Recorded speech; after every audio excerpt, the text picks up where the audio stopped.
responsible for writing your scores down at the conclusion of each game and turning in your recap sheet at the front counter upon completion today.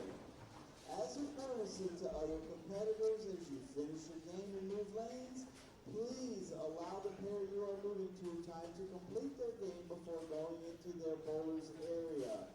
Attention all spectators, please do not block the entrance to the bowler's area with bags or chairs, as our volunteers and staff need to move freely and quickly. Remember, flash photography is not allowed during tournament competition. Bowlers, we ask that you please do not put any liquids down inside your bowling area. We do not want to spill. Please put them on the tables behind you, and then hopefully we'll have a great round as far as our feet go. Now, parents, spectators, friends, and guests, let's give these athletes a huge round of applause as they begin round 2 of their tournament competition. Bowlers, your arrows are up and you may begin tournament play, and everybody have a great day bowling.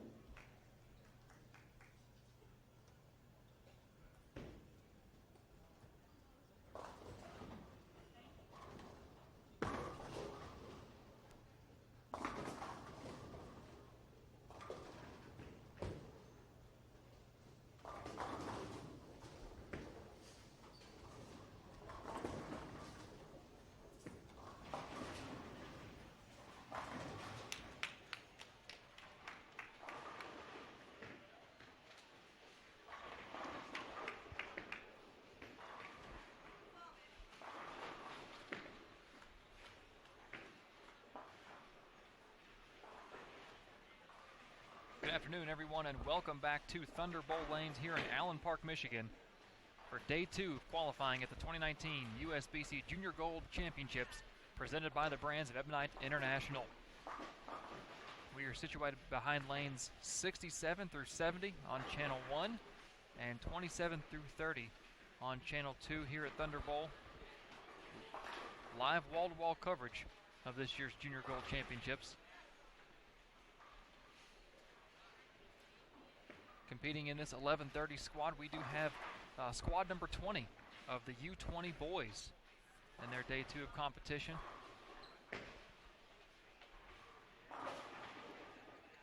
Take a look at who we have on our opening live stream pairs to start this block off. Over on lanes 67 and 68, Kyle Bentley, Nicholas Kohler, Philip O'Neill, Nathan Minsler, Trent Scott, and Alexander Varner. On 69 and 70, Javon Bowman, Corey Tanton, Craig Ambrose, Charles Elijah Legister, Benji Malo, and Kyle Molto.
Had one of those situations there where as a bowler, you just noticed something, and I watched Kyle Bentley throw his first frame over on 67.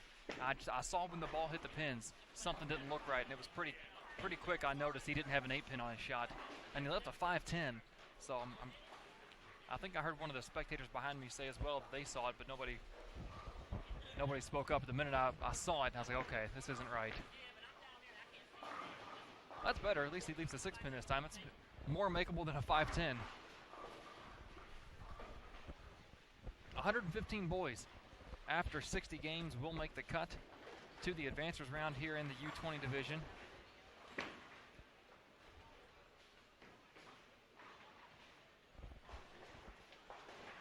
Having some technical difficulties with my own personal laptop here, bear with me. Look good at the news and notes in front of you if you can't read them because your laptop's messing up. There we go. 115 boys will make the cut out of the U20 Boys division following 16 games of competition. And on our two featured pairs right here in front of us, 3 bowlers come to us.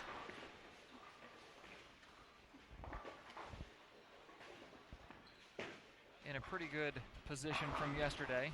Not inside the cut, but not far out. 115th right now is -10. And Kyle Molto over on lane 70. Actually, he's up right now, or he's up on 69. His score is on 70. Is 173rd at -34, so only 24 pins behind the cut after day one. Benji Malo is 180th, -37. He's coming off a 374th place finish at Junior Gold last year. And Nathan Mensler over on 68 is 251st after yesterday, -57, so he's 47 pins out of the cut with 12 games, with a lot of games to go.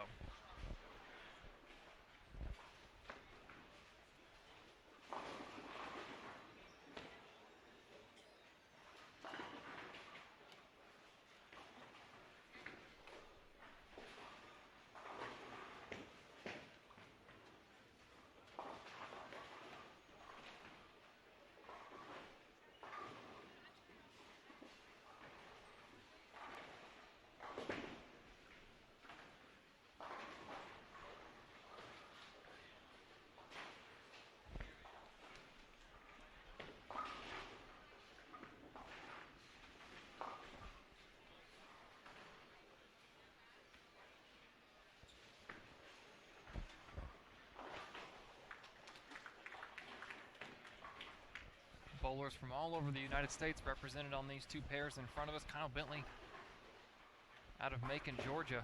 Nicholas Kohler, Falls Church, Virginia. Philip O'Neill, Baton Rouge. Nathan Mensler, Columbus, Ohio. Trent Scott, Riverview, Florida. Alexander Varner, Westover, West Virginia. Javon Bowman, Lebanon, Indiana, not too far from my stomping grounds there in Louisville. Corey Tanton, Ladson, South Carolina. Craig Ambrose, Morristown, New Jersey. Charles Elijah Legister, Jonesboro, Georgia. Benji Malo, Lebanon, Illinois. And Kyle Moto comes to us by way of London, Ontario, Canada.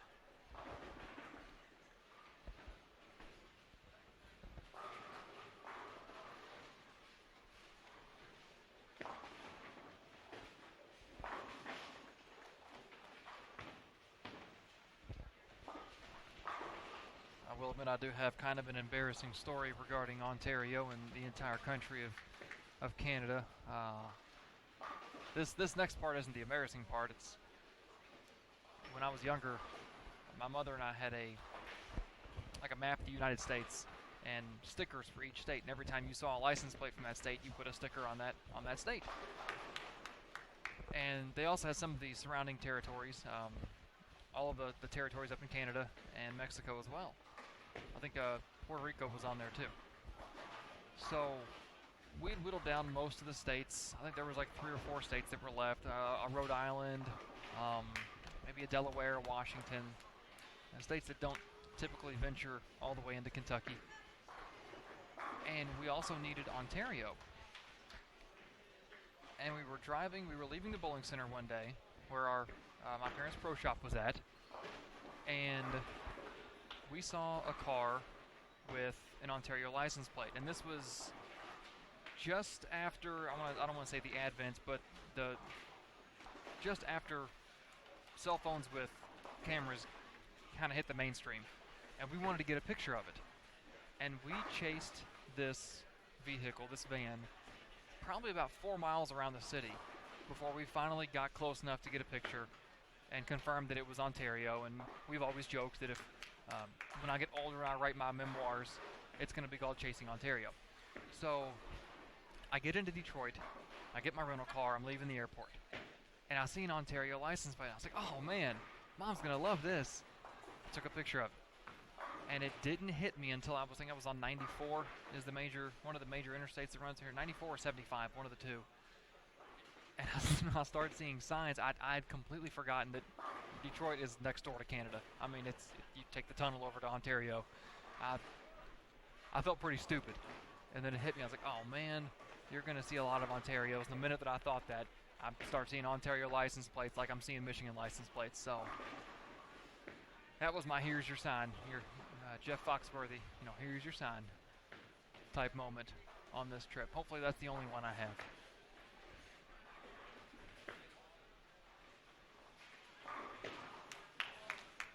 Take a look at our competitors in front of us. Nicholas Kohler starts with the front three. Benji Malot, double, spare. And unfortunately, the rest of our competitors on our live stream struggling a little bit. Nathan Mensler clean through 2 frames, but Kyle Bentley clean through 3 frames. But 2 opens each for Trent, Alexander, Philip, Javon, Elijah, who's missed back-to-back single pins. We talked about that earlier with one of our U15 competitors. Just can't afford to miss single pins. That's a big no-no in the bowling world.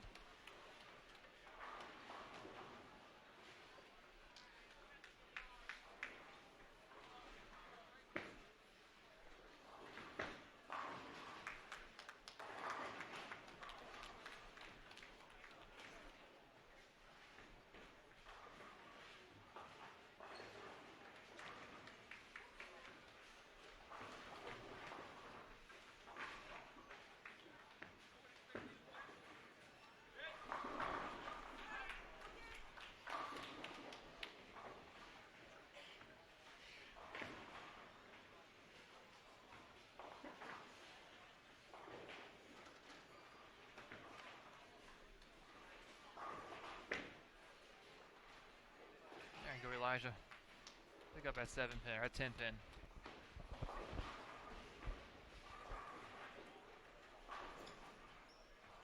Nicholas comes off his string with a 10 pin.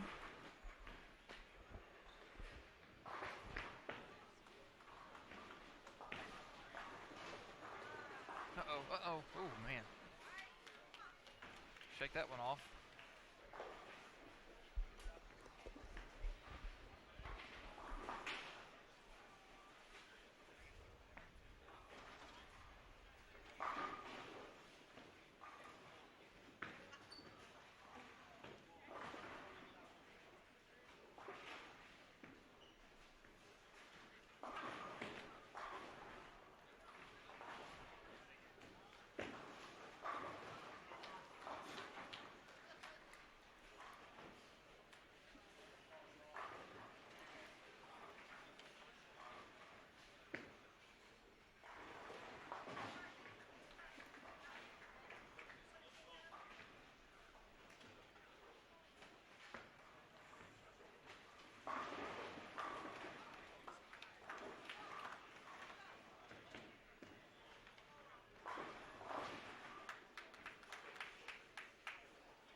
Mr. Bentley, there you go, sir.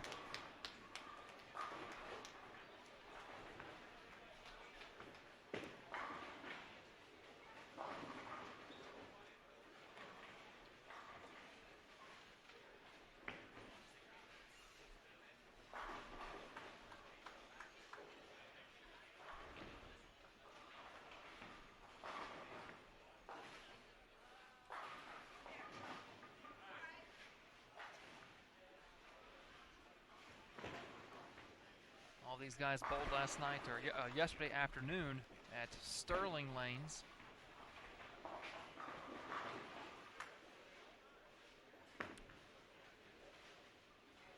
They'll be early to bed, early to rise as they bowl 7 a.m. tomorrow morning at Super Bowl, and then they round out their qualifying Thursday at 8:30 p.m. over at Century. So that will be their next opportunity to hop on a live stream pair.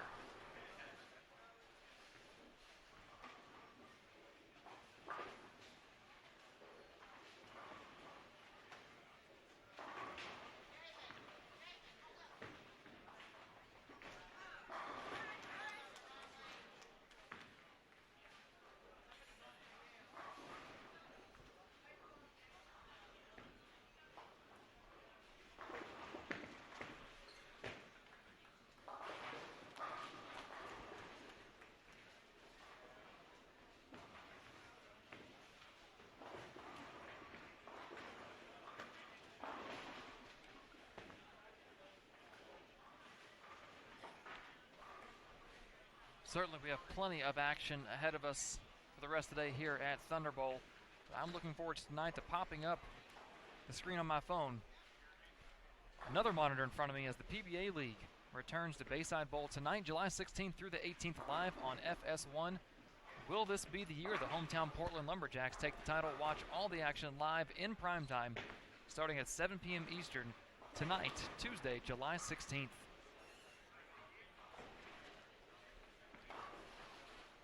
Tonight's PBA telecast will feature the Motown Muscle, number 1 seed Motown Muscle versus the number 8 seed NYC Kingpins, number 5 Silver Lake Atom Splitters versus the number 4 LAX. And then the 2 seed Brooklyn Styles versus the 7 seed Portland Lumberjacks, and the 6 seed Philadelphia Hitmen against the 3 seed Dallas Strikers. All that and more tonight. FS1, 7 p.m. Eastern.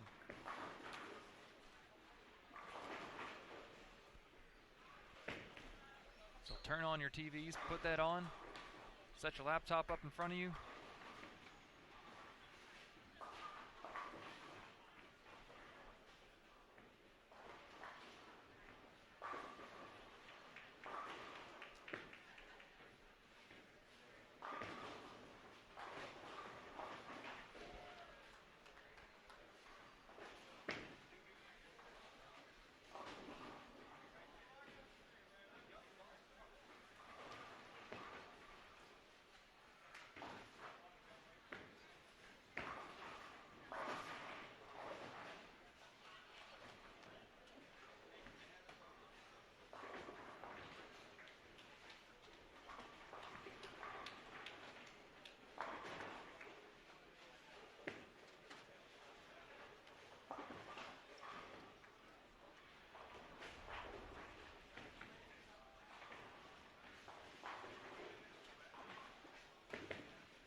Kyle Bentley managed to stay clean after that first frame mishap where he was missing the 8-pin. It would have been a 5-10, and he shot the spare and just picked off the 5, but I let him know that he was missing the 8-pin. He went up, left the 6-pin, made it, caught a double in third and fourth frames. He's been clean the whole game. Nathan Minsler has a string of 4 in a row on lane 68.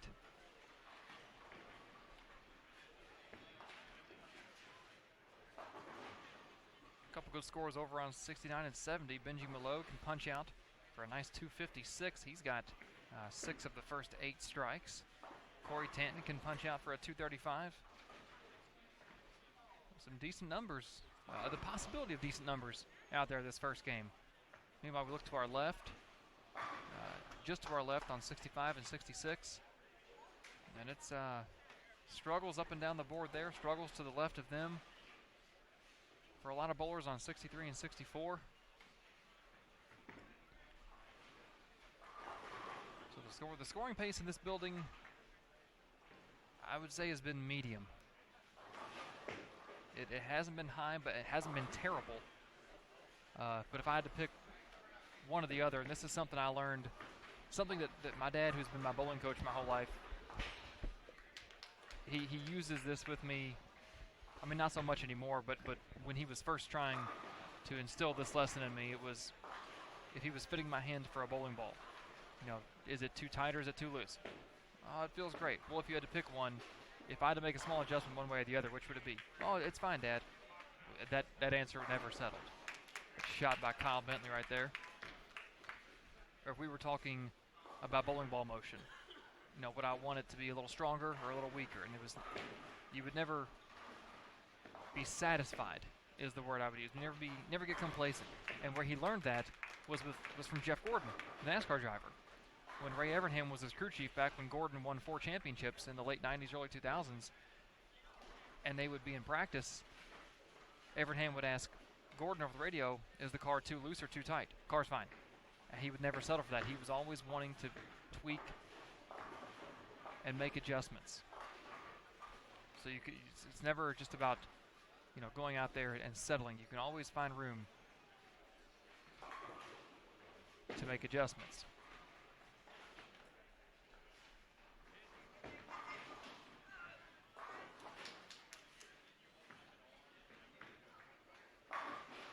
Good shot by Corey right there.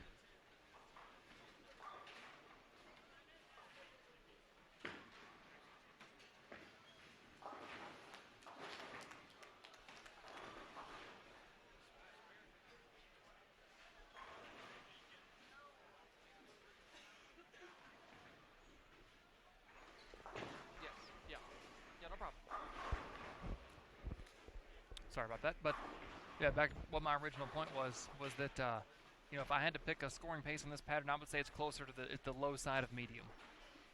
You just haven't seen a lot of. We've seen some big numbers, but we've also watched players turn great 3-game sets into a above average 4-game set because of a terrible 4th game, whether at the end of the block or somewhere in the middle. But that's been few and far between. A lot of numbers out of here have been lower. You know, I'm gonna go look at the standings and let's see if the numbers from yesterday back up what I'm saying here. Let's see.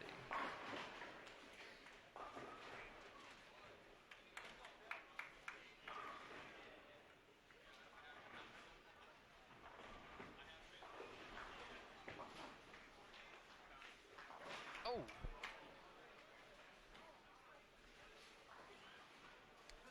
Benji with a strike in the 9th. Continues his pace towards 250.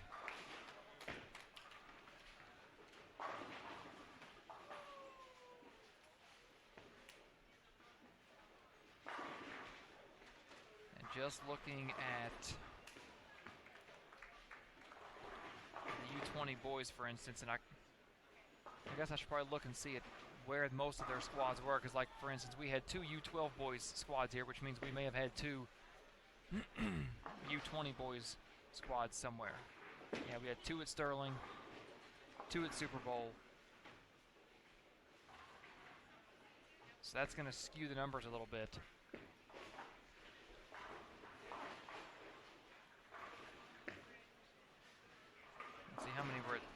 How many U20 boys were at Century yesterday? Just one. Well, 6 of the top 11 came out of Century Bowl yesterday, which tells me Century Bowl's probably got some hook. Having not seen a single shot from that center, I would guess Century Bowl's got some hook. Only one player from Sterling in the top 11, and they hit that house twice yesterday, and only one player from Thunderbolt in the top 11, so could be that Sterling and Thunderbolt are two of the tougher patterns out there, and Century, I'll bet Century's got some hook to it.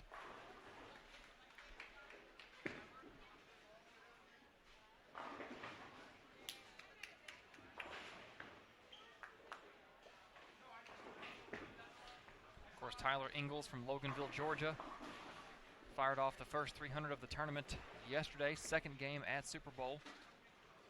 And here inside our very own Thunderbolt, as I preach about the difficulty of this pattern, Hayden Stipich, 299, first game out the gate in qualifying of this year's Junior Gold Championships. 290, 220, 220, and then a 130 the last game. Just kind of got away from him there.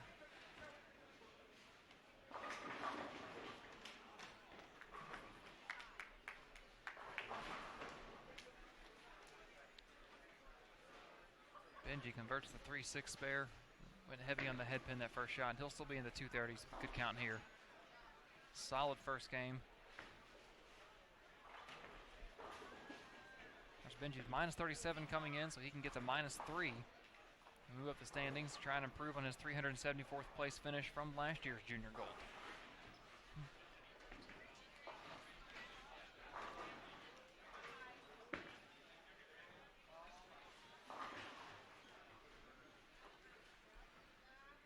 Corey Tanton, 9 spare in the 10th. He can shoot 215. Coming in, Tanton was in 519th place. We had 1,400 boys in the U20 division last year without the U17. And this year with the U17, we have 800 boys in the U20 and about 868, I think it was, in the U17. So the split was just about 50-50. We had some people asking us, I think it was Sunday during one of the practice sessions, you know, with the advent of that U17 group, how's that going to split up the bowlers between the U20 and the U15? And the thought was it would be about 50-50 from what I'm told. And that's what it turned out to be. Plus or minus about 30 bowlers.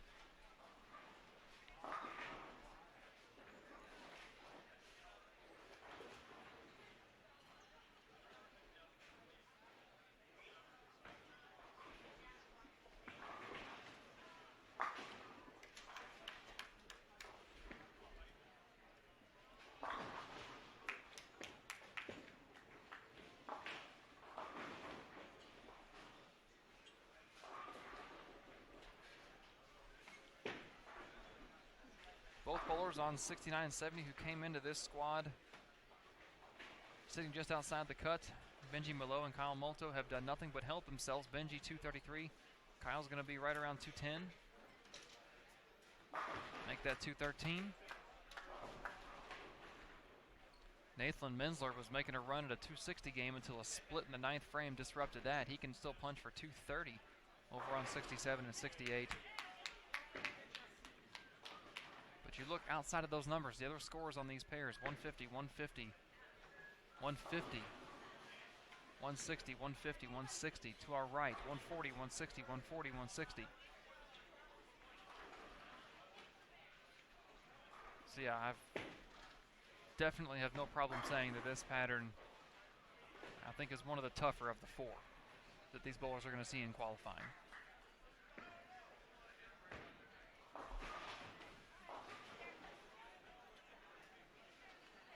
And I don't know if it's so much the pattern as it is the topography of these lanes, how these lanes are shaped. The waves and the curves and the panels themselves, it's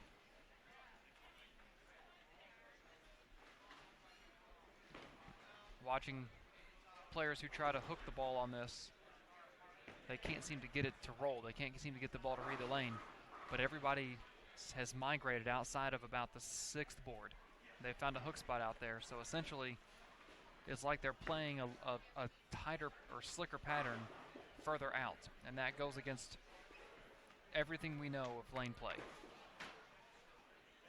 So the optimum area to play the lane might not be the optimum area to play the pattern, but the lane will dictate. The lane and the field dictate no matter the shape of the pattern. And that's when these patterns get tough, is when you start playing them. Or that's when these patterns get tough, is when you start playing them outside of where they're, quote, supposed to be played.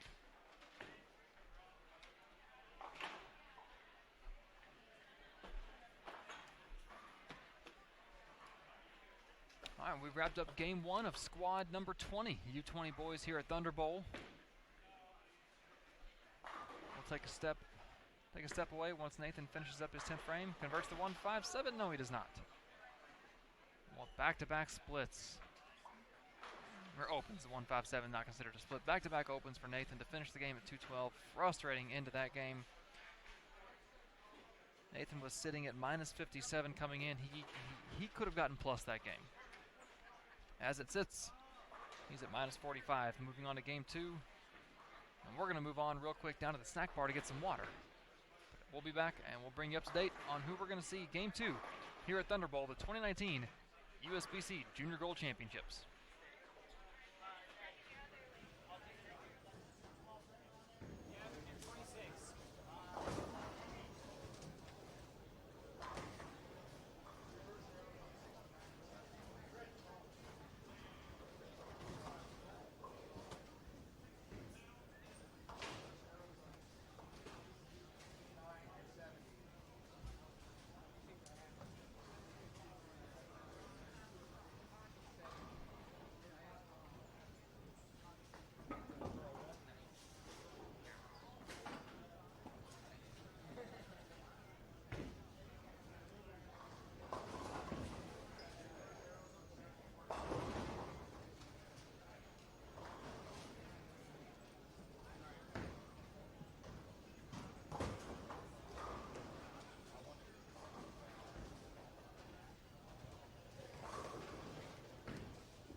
Welcome back, squad number 20, U20 Boys, here at Thunder Bowl. Second day of qualifying at the 2019 USBC Junior Gold Championships. Joining us on the lanes this game, Sean Espy, Grayson, Georgia, Nicholas Slagter, Jenison, Michigan, and Cage Bartman, Ashland, Ohio on 67. 68, Alex Kuser, Brookings, South Dakota, Peyton Smith, Loganville, Georgia, Brandon Turman, Dublin, Virginia, over on 69. Logan Bryn, Brookings, South Dakota. Nolan Crossgree, Great Falls, Montana, and Logan Hoffmeister, Onstead, Michigan. On 70, Andrew Brockard, Lenexa, Kansas, Jeremy Scarlata, New Lenox, Illinois, and Joseph Ward, Joplin, Missouri. Two of our bowlers on these two featured pairs had pretty good days yesterday. Peyton Smith, 104th inside the top 115 cut at -6. He had a 70th place finish last year at Junior Gold. And Brandon Turman, who's just above him on the screen, is 234th, -51. So only about 40 pins out of the cut from yesterday.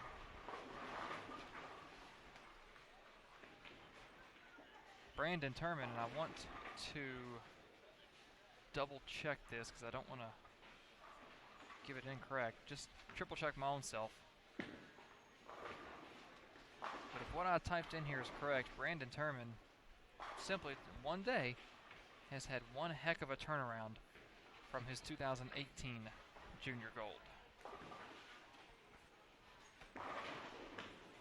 Yes, last year Brandon Turman finished, and I only say the position to emphasize the turnaround he's had from last year to this year. Brandon finished 1,127th last year, averaged 166, and yesterday he was -51, so he averaged just right about 188. And drastically improved his position. So if he can keep that up, if he can keep those numbers up, while it would not be enough to make a cut, it would be over 20 pins better than the year before. And on patterns like this, that would be one massive jump. That'd be one huge improvement for him.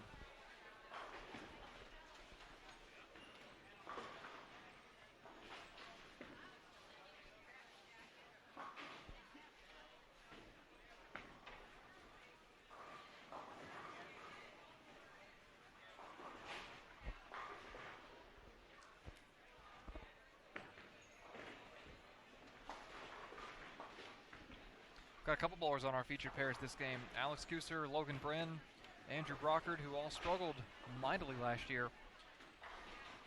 But they're standing their numbers a lot better this year after one day.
All right, both of our featured pairs, about 2 frames to go for all the bowlers. The 2 pairs surrounding us.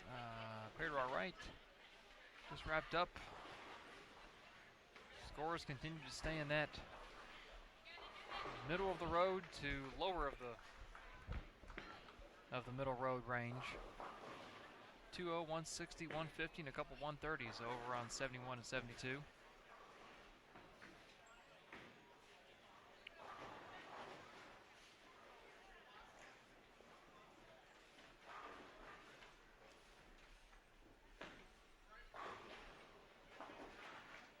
We look a little further down, a bunch of guys that can get into the 2-0 range. Looks like one bowler open to the 8th, but he can punch out for 240, so he may have been on 270 pace going in to that 8th frame.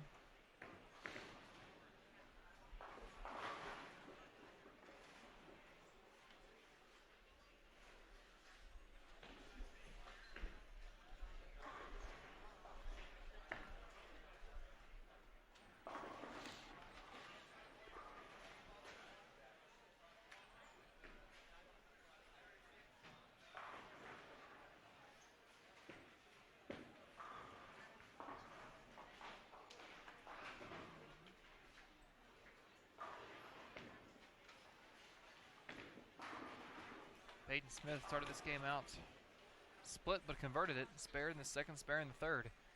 And has strung 4 strikes on the back end of those 3 spares.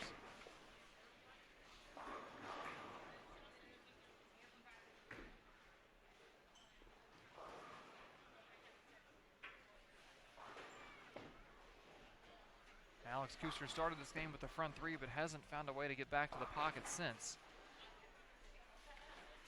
2 8 counts and 3 7 counts since that opening turkey. Can't even talk about food right now, I'm so hungry. Just giving you all a little insight into how things are. Good shot. Ooh, that thing, nope. It didn't face up off the spot the way it did the previous shot on 67.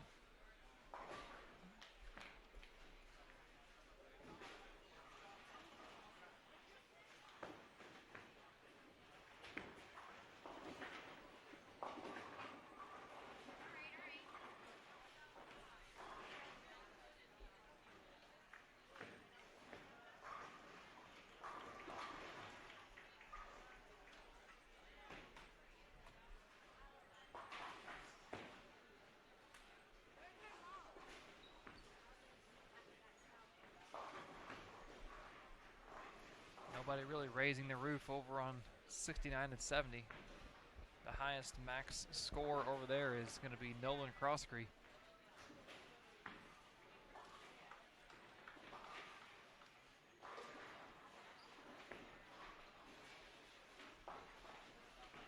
Who can punch out for, no, excuse me, Jeremy Scarlotta can punch out for 209. That's the highest possible score over there on 69-70. Of course, Peyton Smith looking at a possible 240 game.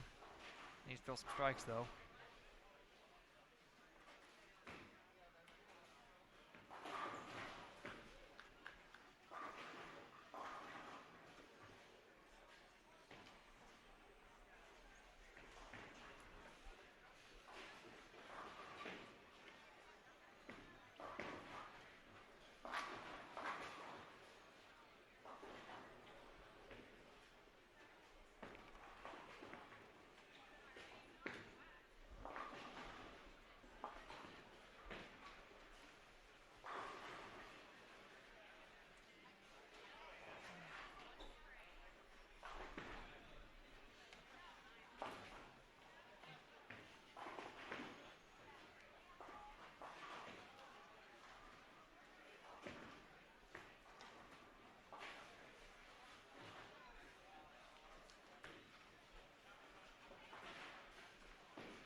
Back-to-back bombs by Andrew Brockard. Too little too late for this game. Doesn't say he can't carry that momentum over to the next game, but he's going to shoot a 160 here. Nolan Crosby, 183. Logan Brynn's going to be in the 120, 130 range. Joseph Ward, 173. The best Logan Hoffmeister can do is 160 even, and Jeremy Scarlatta, best he can do is 196.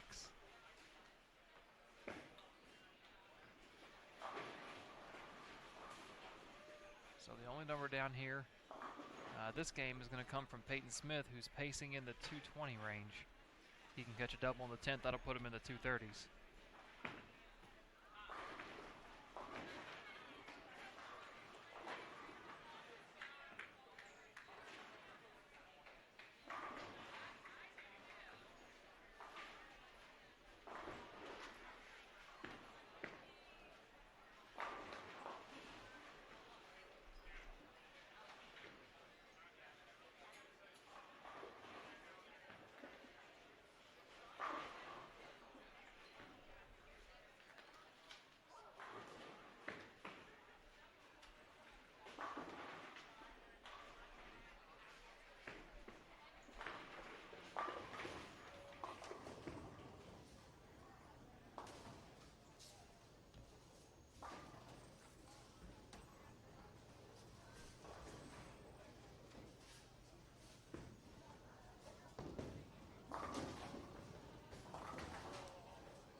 Hello everyone, welcome back to Bowl TV for live coverage of Squad 20 to U20 Boys here at the 2019 Junior Gold Championships, presented by the 4 brands of Ebonite International.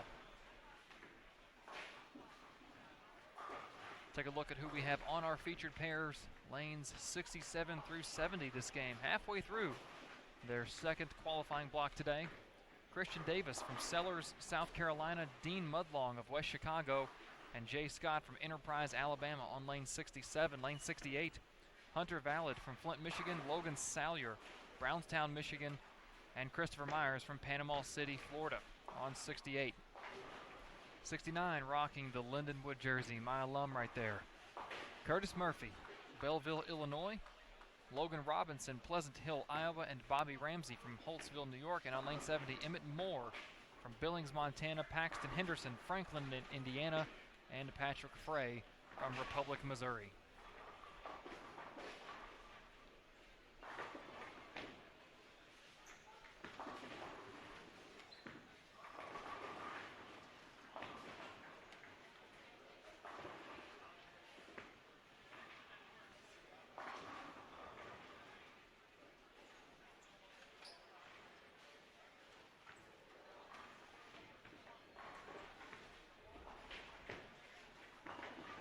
Of the bowlers we have on our live streaming pairs, 67 through 70 this game, only Bobby Ramsey was towards the top of the standings. Ramsey 154th at minus 26, so just 16 pins outside of what the cut number was after yesterday. As Curtis Murphy converts the 1-2, misses the head pin right on the first and third shots. With Runaway Brooklyn in the second.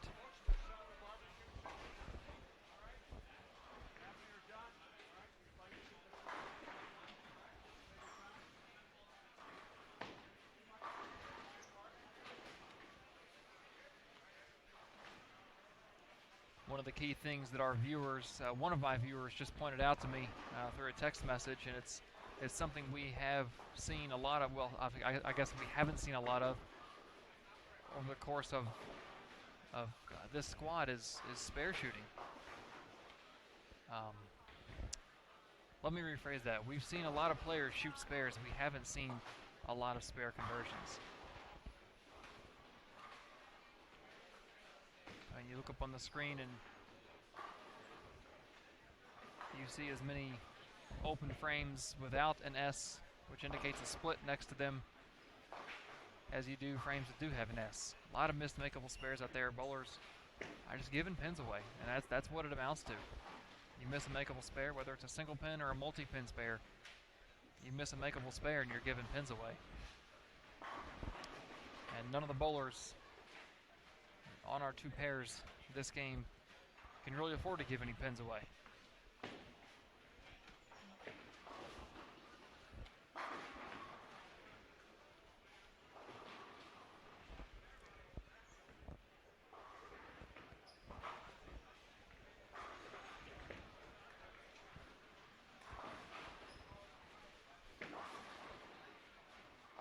As a bowler, you dig a hole for yourself day one, you just have to tell yourself day two to put the shovel away and quit working at that hole, because digging it deeper is not going to help you.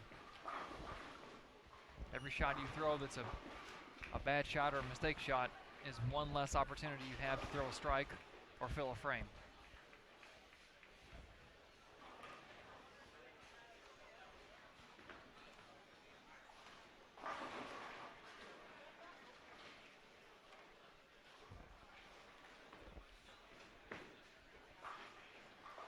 Part of it is I've seen a number of players, I would not say the majority, but a number of players come to Junior Gold without a spare ball. And, quote, back in my day, that would have been unheard of, but back in 2005 through 2008, nobody was throwing urethane. And that's part of the issue these players have. Is okay, I'm limited to 5 bowling balls for Junior Gold. Do I bring 4 resin balls and one plastic ball, knowing that I'm probably going to need urethane for a short pattern because that's the way things are going these days? That's the way it's been trending the last 6 or 7 years. You know, do I give up a possible good look on a short pattern by not bringing urethane in order to bring a plastic ball to make sure my spare game is on point? Do I give up a resin ball in the bag for a urethane ball and limit myself on resin equipment for the other patterns? Do I not bring a plastic ball at all and use a urethane ball as my spare ball, which is what a lot of players are doing, but know that it's just not gonna give me the same motion down the lane that a plastic ball would? It's tricky. It's difficult, and I would urge to any of these players, if you know that spares are not your strong suit, you've got to bring a plastic ball. You know, if you feel you can flatten your hand out or you can be accurate enough throwing a urethane ball of spares, then absolutely do it. Do what's best for you. But if you struggle with spares, I'm telling you, you've got to bring a plastic ball.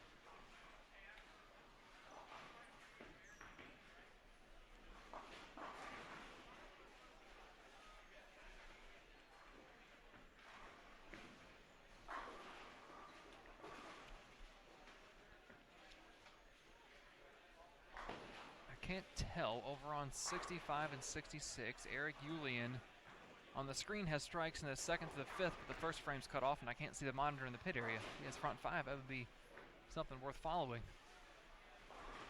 Let's take a look at Bobby Ramsey on lane 69. Another well thrown shot, flat 10.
Yeah, Marsh, I'm not sure if you're talking about... I think you're talking about Devin. Yeah, I mean, the first visit to Junior Gold, and I talked a little bit about this yesterday.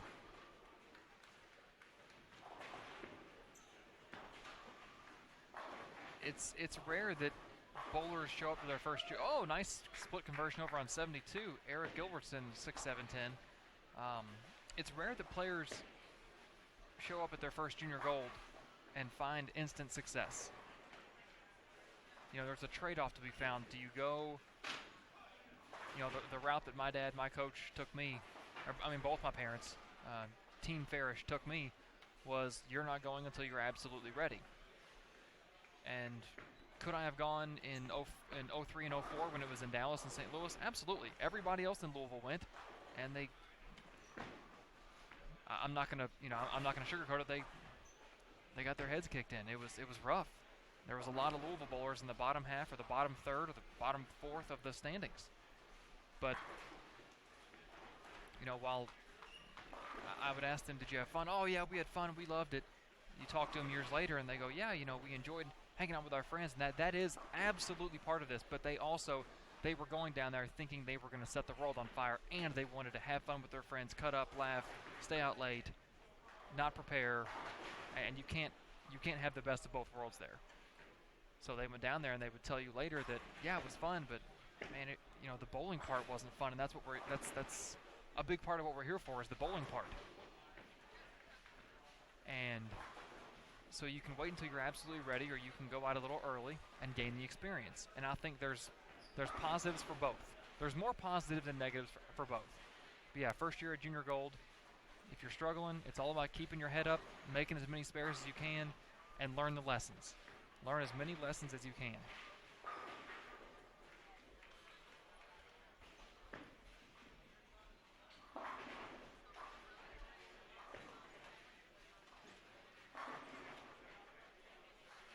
Didn't notice her just now. 2 pairs down. Junior Team USA member Solomon Salama over on 64.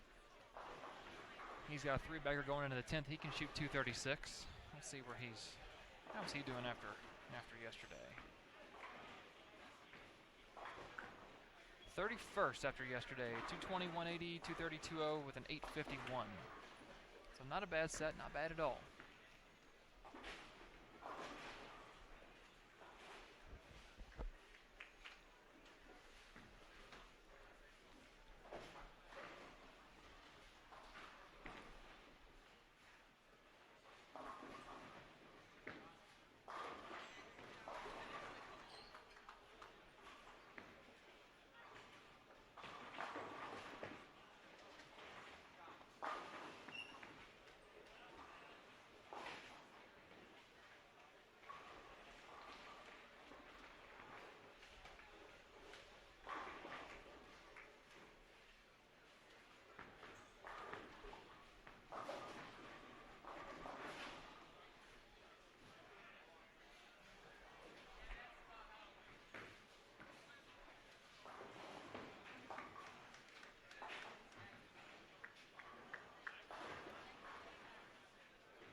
Oh, nice shot by Emmett Moore right there. Splits the 8-9.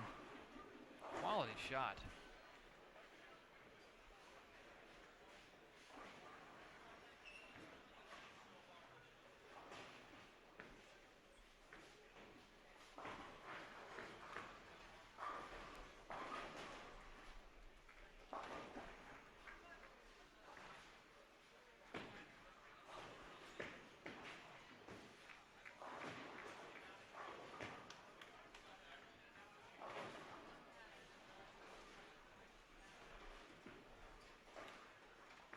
That's not going to hook. Oh, Logan Salyer over on 67. Runaway Brooklyn left the 5-6. The headpin went off the wall, hit the 6, wiggled it. The 5 was wiggling as well. And the 6 happened to fall into the 5 as the 5 was leading away, knocked it over.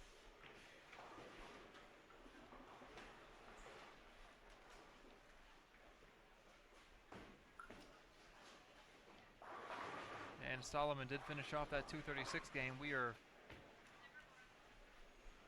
one pair away from getting a chance to see him. He'll be moving right, and he would have, for instance, he would have been on 73 and 74 had he been using that pair. So if he would have been on 71 and 72, we could have seen him off the side of the camera. Always good to see. watch naturally gifted, talented players like that. It's an example right there of what you can accomplish by bowling this tournament, Solomon. Not just Junior Team USA, but Adult Team USA as well at such a young age.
both of our live stream pairs, well, one of them, entering their foundation frame.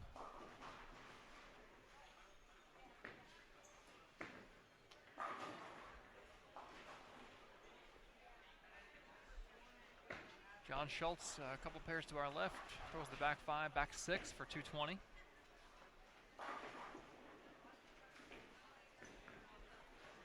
Christopher May, 204.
Ooh.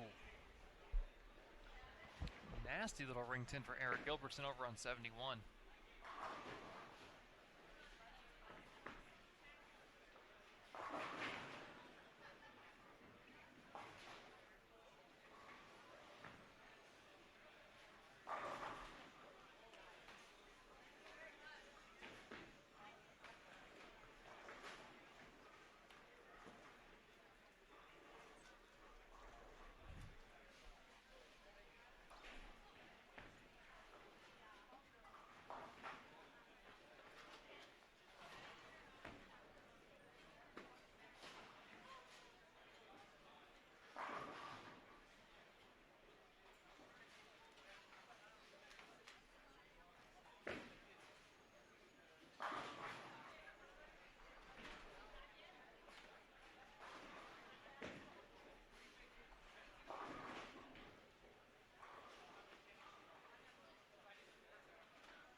pair stayed pretty clean all game. Has a chance if he can catch a double here, getting to the two teens.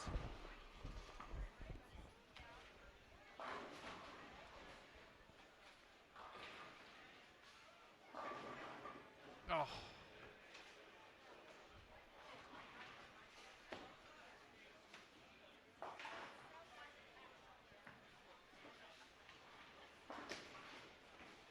Whoa.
Logan Robinson, 166. Bobby Ramsey, 163. Curtis Murphy, 156. Emmett Moore, 157. Patrick Frey, 147. Paxton Henderson, 176 on one of our two featured pairs down here. Wrapping up on 67 and 68, Dean Mudlong. A clean 202. Nice game, Dean. Christopher Davis, 152. Christopher Meyer, 128. Logan Salyer. I believe we have a score correction here, so waiting on that.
Scott finishes 119. Logan Salyer 197.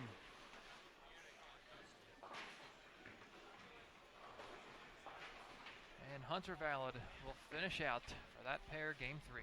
Take a look. We got over on 69 and 70 game 4. Pull up my nifty little cheat sheet here. Chandler Baggett out of Myrtle, Mississippi. Vincent Brownlee, Joplin, Missouri, and Ethan Petrie out of Raceland, Louisiana.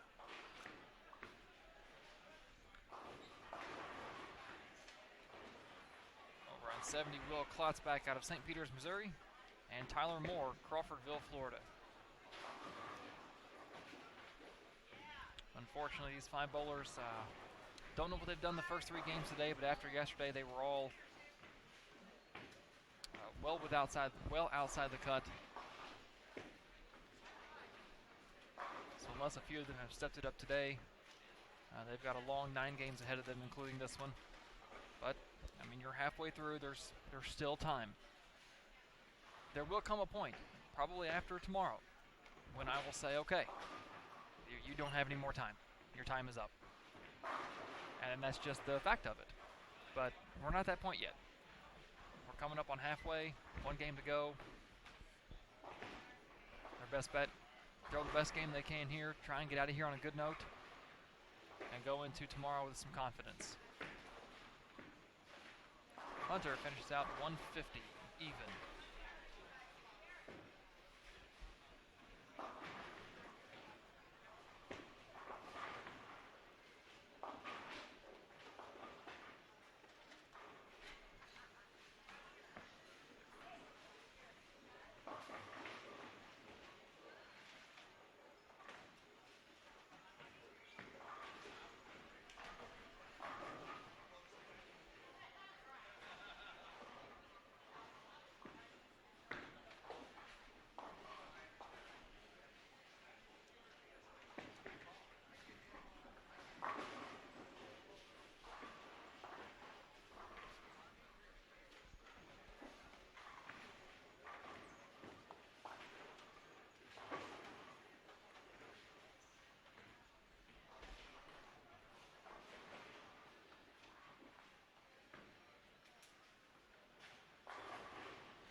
Looks like most of our bowlers on 67 to 68 are down there ready to go. All 5 of them, actually.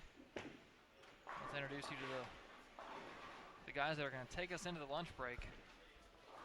Chevy Pollock out of Brighton, Michigan. Stefan Stropkovich out of Bolingbrook, Illinois. Garrett Thomas, Allison Park, PA, Pennsylvania. Drew Clayton, Clarkstown, Michigan. And Aiden Ziegler out of Seattle. These 5 gentlemen follow the trend of the 5 on the pair to the right. Struggled yesterday, down in the standings. Still have opportunities to claw their way back up out of the hole.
right, Squad 20 here at the 2019 USBC Junior Gold Championships coming to a close for day 2 of qualifying. Most pairs heading into their penultimate frames, if not just the foundation frame. Right here, one of our featured pairs, 69 and 70. Into the 10th frame, 67 and 68, finishing up the 8th. Look to our right. Our pairs over on 71, 72, finishing up right now. 65 and 66, finishing up. A couple 2-0 and 190 over there. Nothing, looking a little bit further down, nothing really 2-3 pair down. To our right, a 180, a 150, a 190, a 140, and a 160.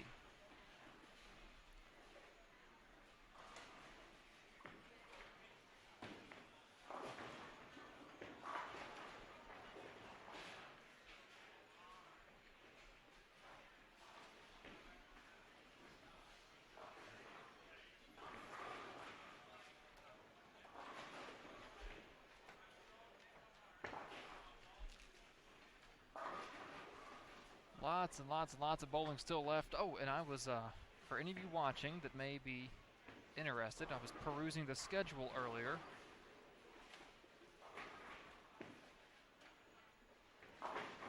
And stumbled upon, I believe it's Thursday. I've been saying all week that who we're going to see in here are the U12 and the U20 boys and the U15 and U17 girls. Let me double check this. I believe Thursday, yes, the 7 a.m. squad, we're going to see the U12 girls as well.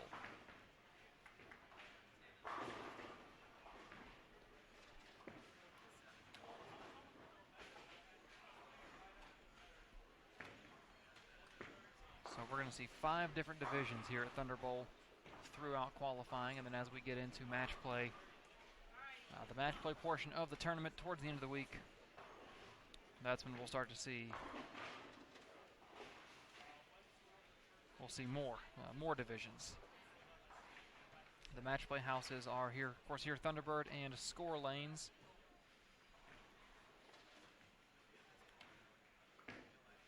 Score Lanes will have the U17 boys and the U20 girls. Everything else will be here at Thunder Bowl. Both U12 divisions, both U15 divisions, as well as the U17 girls and the U20 boys will have their match play here.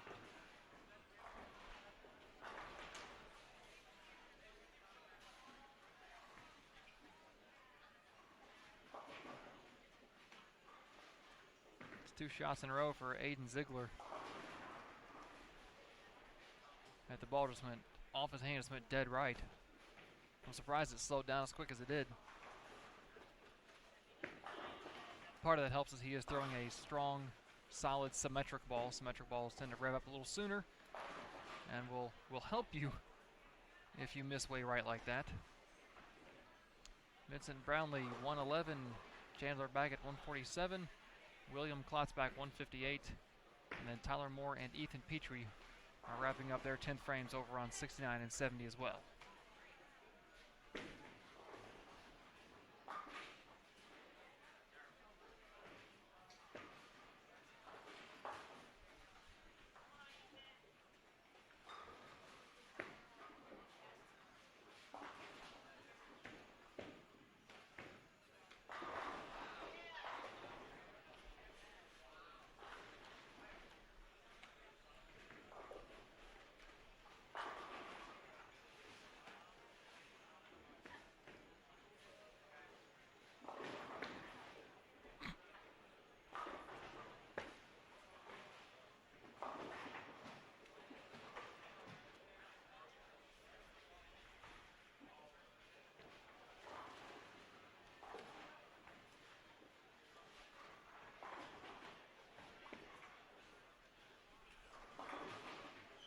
Oh, rough break for Stefan.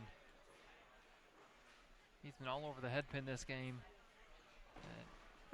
Wasn't looking for a split a bad break like that. And Chevy Pollock, something similar, the mirror image of one another on 67 and 68.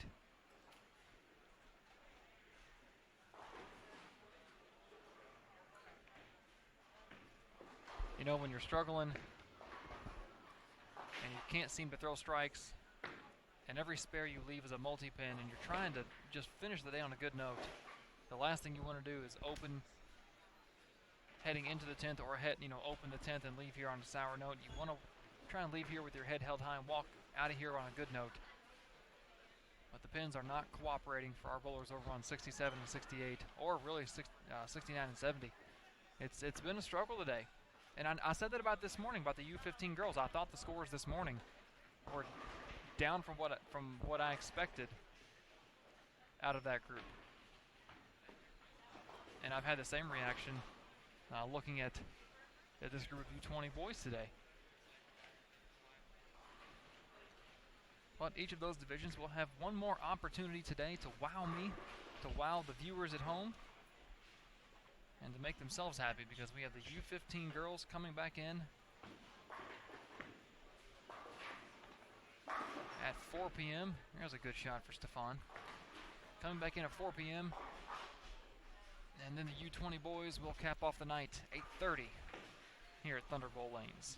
Of course, all the qualifying, all the games, all the competition from these athletes all week will culminate down in the Thunderbolt Arena. More history in that building than you can shake a stick at. And there's a lot of trees around here, so there's a lot of sticks you can shake at it.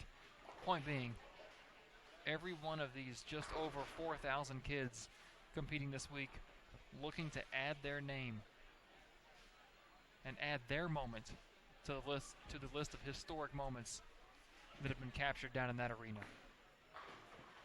Good shot. I just didn't roll the corner.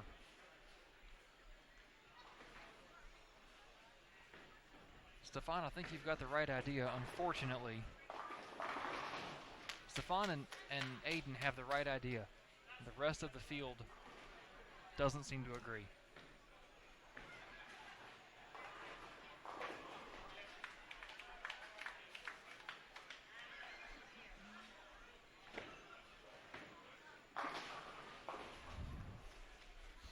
Chevy Pollock 146, Stefan Strakovic 159. Aiden Ziegler, his fate yet to be determined. 2 more shots left in the 10th.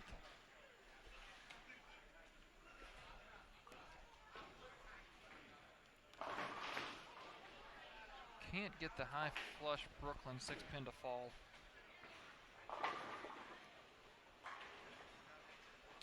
Probably looking at a 137.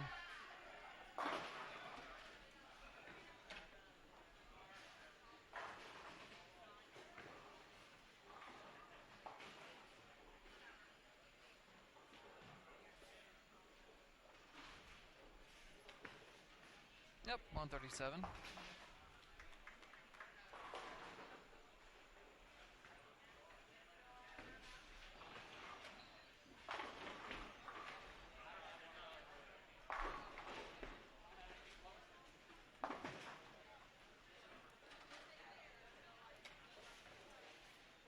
Looks like Drew Clayton's going to wrap everything up for us here. Possibly punching out for 207.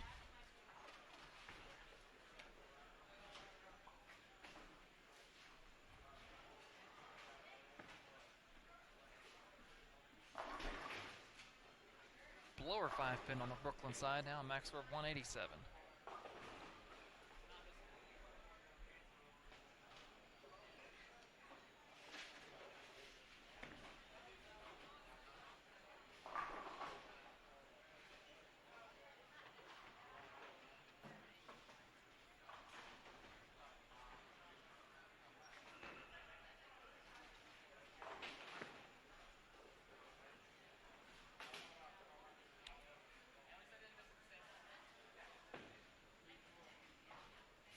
Misses the 5-pin right, 175, and that will do it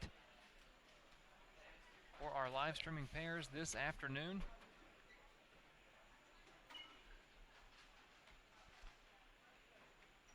Squad 20 of the U20 Boys Division is done with their Day 2 of qualifying. Come back 4 p.m. when we will welcome squad number 28, the U15 girls, here to Thunderbolt Lanes to take their shot at this, what's proving to be a very tricky oil pattern. I want to thank everybody for watching. and we will see you back here at 4 p.m. at the 2019 Junior Gold Championships presented by the brands of Ebonite International here on Bowl TV, where bowling lives.